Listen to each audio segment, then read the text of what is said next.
മഴക്കാലമെത്തും മുൻപ് എത്തിയ ഇടവിട്ടു പെയ്ത വേനൽ മഴ ഡെങ്കിപ്പനി വ്യാപനത്തിന് ഇടയാക്കുകയാണ്. ദേശീയ ഡെങ്കിപ്പനി ദിനമാണിന്ന്. മഴക്കാല പൂർവ്വ ശുചീകരണ പ്രവർത്തനങ്ങൾ ആരംഭിച്ചിരിക്കുകയാണ് സംസ്ഥാനത്ത്.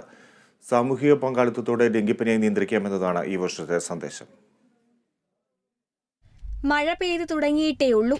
കാലാവസ്ഥാ വകുപ്പ് മെയ് 31 മൺസൂൺ എത്തുമെന്നാണ് പ്രവചിച്ചിരിക്കുന്നത്. എന്നാൽ സംസ്ഥാനത്ത് ഡെങ്കുവും എലിപ്പനിയും മഞ്ഞപ്പിത്തവും പിടിമുറുക്കിക്കഴിഞ്ഞു.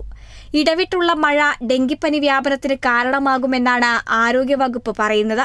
കൊതുകു പരത്തുന്ന ഡെങ്കിപ്പനി തടയാൻ പൊതുജന പങ്കാളിത്തത്തോടെ മഴക്കാല പൂർവ്വ ശുചീകരണ പ്രവർത്തനങ്ങൾ നടത്താനാണ് ആരോഗ്യവകുപ്പിന്റെ നീക്കം.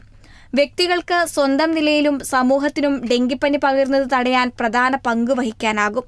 വീടിനും സ്ഥാപനത്തിനും അകത്തും പുറത്തും അല്പം പോലും വെള്ളം കെട്ടിനിർത്താതെ നോക്കുകയാണ് പ്രധാനം. വീടും പരിസരവും വൃത്തിയായി സൂക്ഷിക്കണം. കൊതുക് വളരാൻ സാധ്യതയുള്ള ഇടങ്ങൾ കണ്ടെത്തി അതിനുള്ള സാധ്യത ഇല്ലാതാക്കണം. ഡെങ്കിപ്പനി വന്നവരും അല്ലാത്തവരും ഒരുപോലെ മുൻകരുതലുകൾ എടുക്കണം. ഒരു തവണ രോഗം ബാധിച്ചവർക്ക് വീണ്ടും രോഗം വന്നാൽ ഗുരുതരമാകാൻ സാധ്യതയുള്ളതിനാൽ വളരെ ശ്രദ്ധിക്കണം.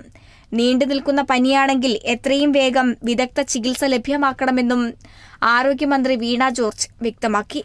കൊതുകിന്റെ സഹായമില്ലാതെ രോഗമുള്ളവരിൽ നിന്നും ഡെങ്കിപ്പനി നേരിട്ട് പകരുന്നില്ല. അതിനാൽ തന്നെ ഡെങ്കിപ്പനിക്കെതിരായ പ്രതിരോധ നടപടികൾക്ക് വളരെ പ്രാധാന്യമുണ്ട്. രോഗം പരത്തുന്ന കൊതുകുകളെ നിയന്ത്രിക്കുകയാണ് ഏറ്റവും പ്രധാനം. സംസ്ഥാനത്ത് ഡെങ്കിപ്പനി പ്രതിരോധത്തിന് വിവിധ വകുപ്പുകളെ ഏകോപിപ്പിച്ച് മുന്നോട്ടു പോകാനാണ് ആരോഗ്യവകുപ്പിന്റെ ശ്രമം. News desk, Kerala vision news.